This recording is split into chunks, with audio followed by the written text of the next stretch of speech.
NRCꯒꯤ matangda Central Leadersing unanaba taramari CSOꯒꯤ mihusing hayeng Delhida chelagani. Lamdam asida logi wangmada sangsilakiba illegal immigrants asti khandoklaba matung kanglon chumna census pangthoklaba matung NRC chatnahangadabani haina taramari CSO kanglaipak amasung masiga chatminariba lopsingna sangsilakba khongjanggi manungchana hayeng miyoi tarana saba mihut kangbu ama Delhida chatuna hiramasiga mari lainariba Central Leadersing unaruragani haina taramari CSO kanglaipak convener nahakpam Shantana phongdorakre. Ngasi IPSAGI office da pangthokiba paugi mifam amada mahangna makhata na haikibada English ingani amada pangthokiba census amasung English ingani kunmathoi da pangthokiba census ka mari lainana lubasina hanadagi hauna court writ petition ani amasung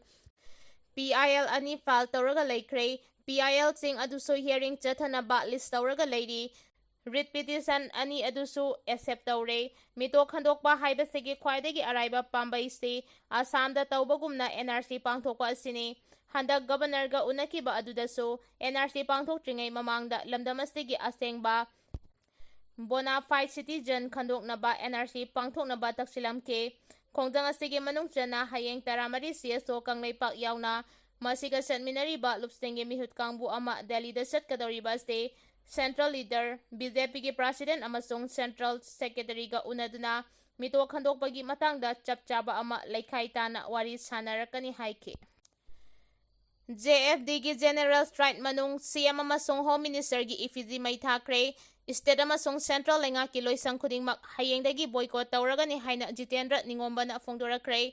Census pangthokringai mangoinana NRC update tawgadabani haina JFD na kaukiba pungnim punipan gi General Strike ngasi aroiba numita Khurailamlongda protesters singna Chief Minister amasung Home Minister Govindas Konthaujam anigi Ephiji Mei Thamkhre General Strike ki khongjang asi ngarangdagi ngasi na hena kansina mafam kayada paksana pangthoke khongjang asiga mari lainana JFD ki convener Jitendra ningombana ngasi wangkhaida leiba World United Youth Club ta paumistinga unaba amada haikibada khongjang asigi manungchana haudik chathariba General Strike ki khongjang ase hegloibaga hayengdagi Central amasung State lenga kiloisangsing boycott tawragani adumoinama khongjang asida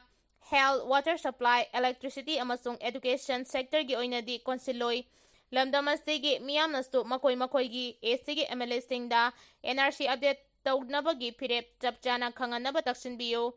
Madugi mathakta mafam kayada pakchana wakat mifam phamba yauna numidangi matamda mairagi khongchat chatpiyo haina appeal tawki JFD na chathariba General Strike asigi manungchana ngasisu mafam kayada miyam thoklaktuna lambi thingbagi khongjang sangsinke kaithel dukan thonglonake passenger gari singchena kide JFD gi mobile team na mafam khuding koina chatuna General Strike ki pibam yengsinke General Strike manungda Thawal Bazar fauraga chatnaba honakiba Thawal district miyamna thatuna mamai leiduna chathanke Khurailamlong Bazar lekaida JFD student wing na sangsankiba khongjang manungda DST Jirasna nongmai chatuna mahiroi singda kihan khangankiba amasung khongjang sangsiliba miyoi singda kahenba thawong kaya chathabagi mayokta khoi saunaraba miyamna CM amasung Home Minister anigi Ephiji Mei Thamkhre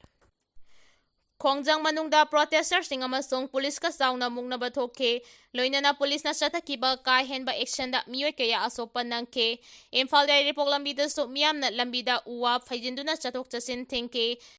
kairau kendra da khundariba maitai amasung maring phuruki kangbu singna census pangthokringai da NRC tawgadabani haina langdum lamkhai da protest chathake ngasi protest aduda kairau esida khundariba maring phurup sing haibadi Funal Maring Janam Chantrok, Funal Kunau Maring, Khanarok, Langdum, Tauremphai Maring, Laifarok Maring, Uran Chiru amasung Sandang Senbak Maringi masingam labat nupising nasu lambi thingduna khongjang changsinke Imphal yaripok lambi gi kongba thongdagi hauraga lambi asigi tongan mafam singdasu miyamna lambi thingbagi khongjang changsinke Wangkai kaithel asangbida chathakiba General Strike sarugya kiba maira paibi singna phongdokibada lenga ki MLA sing Delhida chatlibasi Central Leader sing unaramlaga halakpa yaroi census pangthokringaida NRC pangthokadabani haiba chapchaba yanaba ama puraga halakadabani CMY khemchana banna taba atopa khongjang sangsinbiyo hairabasu chathariba General Strike asi miyamgi kholau Delhi yaunabani haina phongdokhi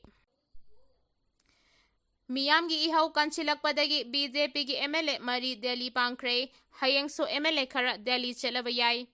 census ꯄꯥꯡꯊꯣꯛꯇ꯭ꯔꯤꯉꯩꯗ NRC ꯍꯥꯟꯅ update ꯇꯧꯒꯗꯕꯅꯤ ꯍꯥꯏꯅ JFD ꯑꯃꯁꯨꯡ ꯃꯤꯌꯥꯝꯅ ꯆꯪꯁꯤꯜꯂꯤꯕ ꯈꯣꯡꯖꯪ ꯍꯦꯟꯅ ꯀꯟꯁꯤꯜꯂꯛꯄꯗꯒꯤ ꯉꯁꯤ BJPꯒꯤ MLA ꯃꯔꯤ ꯗꯦꯜꯂꯤ ꯄꯥꯡꯈ꯭ꯔꯦ, ꯍꯌꯦꯡꯁꯨ BJPꯒꯤ MLA ꯈꯔ ꯗꯦꯜꯂꯤ ꯆꯠꯂꯕ ꯌꯥꯏ ꯍꯥꯏꯔꯤ꯫ ꯄꯥꯎ ꯑꯁꯤꯅ ꯃꯈꯥ ꯇꯥꯅ ꯍꯥꯏꯔꯤꯕꯅ ꯉꯁꯤ ꯅꯨꯃꯤꯠ ꯌꯨꯡꯕ ꯃꯇꯨꯡ ꯄꯨꯡ 1:55 ꯔꯣꯝ ꯇꯥꯕꯗ ꯗꯦꯜꯂꯤꯒꯤꯗꯃꯛ ꯏꯝꯐꯥꯜ ꯊꯥꯗꯣꯛꯈ꯭ꯔꯕ BJP ꯃꯅꯤꯄꯨꯔ ꯄ꯭ꯔꯗꯦꯁꯀꯤ ꯂꯨꯆꯤꯡꯕꯁꯤꯡ ꯑꯃꯁꯨꯡ MLAꯁꯤꯡ ꯑꯗꯨꯗꯤ BJP ꯃꯅꯤꯄꯨꯔ ꯄ꯭ꯔꯗꯦꯁꯀꯤ ꯖꯦꯅꯔꯦꯜ ꯁꯦꯀ꯭ꯔꯦꯇꯔꯤꯁꯨ ꯑꯣꯏꯔꯤꯕ ꯄꯥꯔꯇꯤ ꯑꯁꯤꯒꯤ NRC ꯑꯃꯁꯨꯡ ꯁꯦꯟꯁꯁ ꯀꯃꯤꯇꯤꯒꯤ ꯀꯟꯚꯦꯅꯔ K. ꯁꯔꯠ ꯀꯨꯃꯥꯔ, ꯎꯔꯤꯄꯣꯛ SCꯒꯤ MLA K.H. ꯔꯘꯨꯃꯅꯤ, ꯂꯝꯂꯥꯏ SCꯒꯤ MLA K.H. Ibomcha, Wangjing Tentha SCꯒꯤ MLA P. Brojen ꯑꯃꯁꯨꯡ ꯊꯥꯡꯒ SCꯒꯤ MLA T. ꯔꯣꯕꯤꯟꯗ꯭ꯔꯣ ꯌꯥꯎꯈꯤ꯫ ꯍꯌꯦꯡꯁꯨ MLA ꯈꯔ ꯗꯦꯜꯂꯤ ꯆꯠꯂꯕ ꯌꯥꯏ, ꯑꯗꯨꯕꯨ ꯍꯧꯖꯤꯛ ꯐꯥꯎꯕꯒꯤ ꯑꯣꯏꯅ ꯀꯅꯥ ꯆꯠꯀꯗꯧꯔꯤꯕꯅꯣ ꯍꯥꯏꯕꯗꯨꯗꯤ ꯄ꯭ꯔꯦꯁꯅ ꯆꯞ ꯆꯥꯅ ꯈꯪꯕ ꯉꯝꯗ꯭ꯔꯤ꯫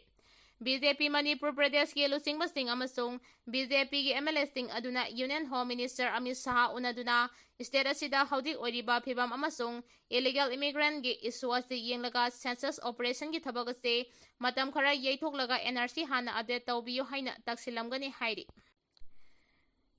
ꯃꯤꯌꯥꯝ ꯑꯃꯁꯨꯡ CSOꯁꯤꯡꯒꯤ ꯑꯁꯥꯎꯕ ꯊꯦꯝꯕ ꯌꯥꯔꯔꯣꯏ ꯈꯪꯕꯗꯒꯤ ꯗꯦꯜꯂꯤꯗ ꯆꯦꯟꯕꯒꯤ ꯃꯍꯨꯠ ꯍꯥꯟꯅ ꯍꯣꯠꯅꯔꯝꯂꯕꯗꯤ ꯏꯔꯥꯡ ꯑꯁꯤ ꯊꯣꯛꯂꯝꯂꯣꯏ ꯍꯥꯏꯅ ꯏꯕꯣꯕꯤꯅ ꯐꯣꯡꯗꯣꯔꯛꯈ꯭ꯔꯦ꯫ ꯁꯦꯟꯁꯁ ꯄꯥꯡꯊꯣꯛꯇ꯭ꯔꯤꯉꯩ ꯃꯃꯥꯡꯗ NRC ꯍꯥꯟꯅ ꯑꯞꯗꯦꯠ ꯇꯧꯒꯗꯕꯅꯤ ꯍꯥꯏꯅ ꯃꯤꯌꯥꯝꯅ ꯇꯥꯜꯂꯤꯕ ꯗꯤꯃꯥꯟꯁꯤꯡ ꯅꯍꯥꯟ ꯃꯈꯩ ꯂꯩꯉꯥꯛ ꯑꯁꯤꯅ ꯈꯪꯁꯤꯟ ꯎꯁꯤꯟꯅꯗꯅ ꯂꯩꯊꯣꯛꯂꯒ ꯍꯧꯖꯤꯛ ꯈꯛꯇꯗ ꯃꯤꯌꯥꯝ ꯑꯃꯁꯨꯡ CSOꯁꯤꯡ ꯊꯦꯝꯕ ꯌꯥꯔꯔꯣꯏ ꯈꯟꯕꯗꯒꯤ ꯗꯦꯜꯂꯤꯗ ꯆꯦꯟꯕꯒꯤ ꯃꯍꯨꯠꯇ ꯃꯇꯝ ꯂꯩꯔꯤꯉꯩ ꯍꯣꯠꯅꯔꯝꯂꯕꯗꯤ ꯏꯔꯥꯡ ꯑꯁꯤ ꯌꯧꯅ ꯆꯥꯎꯊꯣꯛꯂꯝꯂꯣꯏ ꯍꯥꯏꯅ MPCCꯒꯤ ꯄ꯭ꯔꯁꯤꯗꯦꯟꯠꯁꯨ ꯑꯣꯏꯔꯤꯕ ꯐꯣꯔꯃꯔ ꯆꯤꯐ ꯃꯤꯅꯤꯁꯇꯔ ꯑꯣ ꯏꯕꯣꯕꯤꯅ ꯉꯁꯤ ꯀꯣꯡꯒ꯭ꯔꯦꯁ ꯚꯕꯟꯗ ꯄꯥꯡꯊꯣꯛꯈꯤꯕ ꯄꯥꯎꯒꯤ ꯃꯤꯐꯝ ꯑꯃꯗ ꯐꯣꯡꯗꯣꯔꯛꯈ꯭ꯔꯦ꯫ NRCꯒ ꯃꯔꯤ ꯂꯩꯅꯅ ꯄꯥꯡꯊꯣꯛꯈꯤꯕ ꯄꯥꯎꯒꯤ ꯃꯤꯐꯝ ꯑꯗꯨꯗ ꯑꯣ ꯏꯕꯣꯕꯤꯅ ꯃꯈꯥ ꯇꯥꯅ ꯍꯥꯏꯈꯤꯕꯗ ꯍꯧꯖꯤꯛ ꯂꯝꯗꯝ ꯑꯁꯤꯗ NRC ꯑꯃꯁꯨꯡ ꯁꯦꯟꯁꯁꯀ ꯃꯔꯤ ꯂꯩꯅꯅ ꯊꯣꯛꯂꯤꯕ ꯏꯁꯨꯁꯤꯡ ꯑꯁꯤ ꯌꯥꯝꯅ ꯁꯦꯟꯁꯤꯇꯤꯚ ꯑꯣꯏꯕ ꯏꯁꯨ ꯑꯃꯅꯤ꯫ ꯃꯁꯤꯗ ꯄꯣꯂꯤꯇꯤꯀꯦꯜꯒꯤ ꯑꯣꯏꯕ ꯈꯨꯗꯣꯡꯆꯥꯕ ꯂꯧꯅꯕ ꯀꯣꯡꯒ꯭ꯔꯦꯁ ꯄꯥꯔꯇꯤꯒꯤ ꯋꯥꯈꯜꯂꯣꯟ ꯑꯃꯠꯇ ꯂꯩꯇꯦ꯫ ꯃꯇꯝꯒꯤ ꯂꯥꯛꯄ ꯏꯁꯨꯁꯤꯡꯗ ꯑꯣꯄꯣꯖꯤꯁꯟ ꯄꯥꯔꯇꯤ ꯑꯃ ꯑꯣꯏꯅ ꯀꯟꯁꯇ꯭ꯔꯛꯇꯤꯚ ꯑꯣꯏꯕ ꯁꯕꯖꯦꯛꯠꯁꯤꯡ ꯍꯥꯎꯁꯀꯤ ꯃꯅꯨꯡ ꯑꯃꯁꯨꯡ ꯃꯄꯥꯟ ꯑꯅꯤꯃꯛꯇ ꯄꯤꯒꯅꯤ ꯑꯃꯁꯨꯡ ꯁꯧꯒꯠꯀꯅꯤ꯫ ꯑꯗꯨꯕꯨ ꯂꯩꯉꯥꯛꯀꯤ ꯊꯧꯁꯤꯜ ꯑꯗꯨꯅ ꯃꯤꯌꯥꯝꯒꯤ ꯏꯟꯇꯔꯦꯁꯇ ꯁꯣꯛꯂꯛꯀꯗꯕ ꯑꯣꯏꯔꯕꯗꯤ ꯑꯣꯄꯣꯖꯤꯁꯟ ꯑꯃ ꯑꯣꯏꯕꯒꯤ ꯆꯞ ꯆꯥꯕ ꯊꯧꯗꯥꯡ ꯂꯧꯒꯅꯤ꯫ ꯍꯧꯖꯤꯛ ꯂꯩꯕꯥꯛꯀꯤ ꯑꯣꯏꯕ ꯑꯆꯧꯕ ꯏꯁꯨ ꯑꯃ ꯑꯣꯏꯔꯤꯕ ꯁꯦꯟꯁꯁ ꯑꯣꯄꯔꯦꯁꯟ ꯑꯁꯤ ꯃꯤꯅꯤꯁꯇ꯭ꯔꯤ ꯑꯣꯐ ꯍꯣꯝ ꯑꯦꯐꯤꯌꯔꯁꯀꯤ ꯃꯈꯥꯗ ꯆꯠꯊꯕꯅꯤ꯫ ꯍꯧꯈꯤꯕ ꯆꯍꯤ ꯏꯪ 2019ꯒꯤ ꯃꯦ 3ꯗꯒꯤ ꯂꯝꯗꯝ ꯑꯁꯤꯗ ꯊꯣꯛꯈꯤꯕ ꯂꯥꯏꯕꯛ ꯊꯤꯕ ꯀꯥꯡꯂꯨꯞꯀꯤ ꯏꯔꯥꯡ ꯑꯁꯤꯅ ꯃꯔꯝ ꯑꯣꯏꯔꯒ ꯃꯤꯑꯣꯏ 70,000 ꯍꯦꯟꯅ ꯂꯥꯟꯖꯦꯟꯅꯗꯨꯅ ꯍꯧꯖꯤꯛ ꯔꯤꯂꯤꯐ ꯀꯦꯝꯞꯇ ꯆꯪꯖꯐꯝ ꯂꯧꯗꯨꯅ ꯂꯩꯔꯤꯕꯅꯤ꯫ ꯃꯅꯤꯄꯨꯔꯒꯤ ꯍꯧꯖꯤꯛ ꯑꯣꯏꯔꯤꯕ ꯐꯤꯚꯝ ꯑꯁꯤꯗ ꯁꯦꯟꯁꯁ ꯑꯣꯄꯔꯦꯁꯟ ꯆꯠꯊꯒꯗꯧꯔꯤꯕ ꯑꯁꯤ ꯃꯇꯧ ꯀꯔꯝꯅꯅꯣ? ꯃꯤꯑꯣꯏ ꯀꯌꯥꯒꯤ ꯃꯌꯨꯝ ꯏꯔꯥꯡ ꯑꯁꯤꯅ ꯇꯥꯡꯒꯣꯏ ꯑꯣꯟꯈ꯭ꯔꯦ꯫ ꯍꯧꯖꯤꯛꯁꯨ ꯃꯤꯑꯣꯏ ꯀꯌꯥ ꯑꯃ ꯃꯌꯨꯝ ꯆꯪꯕ ꯉꯝꯗꯅ ꯂꯩꯔꯤꯕꯅꯤ꯫ ꯐꯤꯚꯝ ꯑꯁꯤꯗ ꯃꯇꯧ ꯀꯔꯝꯅ ꯍꯥꯎꯁ ꯂꯤꯁꯇꯤꯡ ꯇꯧꯒꯗꯧꯔꯤꯕꯅꯣ ꯍꯥꯏꯕꯁꯤ ꯑꯆꯧꯕ ꯋꯥꯍꯪꯅꯤ꯫ ꯃꯅꯤꯄꯨꯔꯒꯤ ꯍꯧꯖꯤꯛ ꯑꯣꯏꯔꯤꯕ ꯐꯤꯚꯝ ꯑꯁꯤ ꯁ꯭ꯇꯦꯠ ꯑꯃꯁꯨꯡ ꯁꯦꯟꯇꯔ ꯂꯩꯉꯥꯛꯅ ꯍꯦꯟꯅ ꯈꯪꯐꯝ ꯊꯣꯛꯄꯅꯤ꯫ ꯍꯧꯖꯤꯛ ꯔꯤꯂꯤꯐ ꯀꯦꯝꯞꯇ ꯂꯩꯔꯤꯕꯁꯤꯡ ꯑꯁꯤ ꯇꯣꯉꯥꯟ ꯇꯣꯉꯥꯟꯕ ꯗꯤꯁꯇ꯭ꯔꯤꯛꯇꯒꯤ ꯃꯁꯣꯏ ꯂꯥꯛꯈꯤꯕ ꯉꯥꯛꯇꯅꯤ꯫ ꯃꯁꯤꯒꯤ ꯃꯊꯛꯇ ꯀꯥꯡꯂꯨꯞ ꯑꯃꯒ ꯗꯤꯁꯇ꯭ꯔꯤꯛ ꯑꯃꯒ ꯆꯪꯅꯕ ꯌꯥꯗꯅ ꯂꯩꯔꯤꯕꯅꯤ꯫ ꯐꯤꯚꯝ ꯑꯁꯤꯗ ꯃꯤꯀꯣꯛ ꯊꯤꯕ ꯉꯝꯂꯣꯏ ꯍꯥꯏꯕꯁꯤ ꯒꯚꯔꯟꯃꯦꯟꯠ ꯑꯣꯐ ꯏꯟꯗꯤꯌꯥ ꯑꯃꯁꯨꯡ ꯃꯅꯤꯄꯨꯔ ꯒꯚꯔꯟꯃꯦꯟꯠ ꯑꯅꯤꯅ ꯈꯪꯂꯤꯕꯅꯤ꯫ ꯀꯔꯤꯒꯨꯝꯕ ꯃꯤꯀꯣꯛ ꯊꯤꯔꯦ ꯍꯥꯏꯅ ꯂꯧꯔꯕꯁꯨ ꯃꯗꯨꯗ ꯐꯪꯂꯛꯄ ꯁꯦꯟꯁꯁ ꯔꯦꯀꯣꯔꯗ ꯑꯗꯨꯗ ꯌꯨꯝꯐꯝ ꯑꯣꯏꯔꯒ ꯗꯦꯂꯤꯃꯤꯇꯦꯁꯟ ꯇꯧꯔꯕꯗꯤ ꯄꯨꯝꯅꯃꯛ ꯃꯥꯡꯂꯒꯅꯤ꯫ ꯃꯔꯝ ꯑꯗꯨꯅ ꯍꯧꯖꯤꯛ ꯁꯦꯟꯁꯁ ꯄꯥꯡꯊꯣꯛꯀꯅꯤ ꯍꯥꯏꯅ ꯁꯦꯝ ꯁꯥꯔꯤꯕꯁꯤ ꯃꯇꯝ ꯈꯔ ꯌꯩꯊꯣꯛꯂꯒ ꯗꯤꯁꯇ꯭ꯔꯤꯛ ꯑꯃꯒ ꯆꯪꯊꯣꯛ ꯆꯪꯁꯤꯟ ꯇꯧꯕ ꯌꯥꯔꯕ ꯃꯇꯝꯗ ꯇꯧꯕꯅ ꯍꯦꯟꯅ ꯑꯆꯨꯝꯕ ꯑꯣꯏꯒꯅꯤ꯫ ꯃꯔꯝ ꯑꯗꯨꯅ ꯍꯧꯖꯤꯛ ꯁꯦꯟꯁꯁ ꯄꯥꯡꯊꯣꯛꯀꯅꯤ ꯍꯥꯏꯅ ꯁꯦꯝ ꯁꯥꯔꯤꯕꯁꯤ ꯃꯇꯝ ꯈꯔ ꯌꯩꯊꯣꯛꯄ ꯆꯨꯝꯒꯅꯤ꯫ ꯃꯁꯤꯗ ꯑꯣꯄꯣꯖꯤꯁꯟꯅ ꯔꯨꯂꯤꯡꯗ ꯈꯨꯠ ꯊꯤꯡꯖꯤꯟꯗꯨꯅ ꯇꯥꯛꯐꯝ ꯊꯣꯛꯇꯕ꯭ꯔꯥ ꯈꯜꯂꯤ꯫ BJPꯒꯤ ꯃꯤꯍꯨꯠꯁꯤꯡ ꯗꯦꯜꯂꯤꯗ ꯆꯠꯇꯨꯅ ꯁꯦꯟꯁꯁ ꯂꯦꯞꯅꯕ ꯇꯛꯁꯤꯜꯂꯒꯅꯤ ꯍꯥꯏꯔꯤꯕ ꯑꯁꯤ ꯊꯥꯒꯠꯂꯤ, ꯑꯗꯨꯕꯨ ꯍꯥꯏꯅꯗ꯭ꯔꯤꯕ ꯃꯈꯩ ꯊꯕꯛ ꯇꯧꯕꯒꯤ ꯍꯩꯅꯕꯤ ꯑꯁꯤ ꯐꯠꯇꯦ ꯍꯥꯏꯈꯤ꯫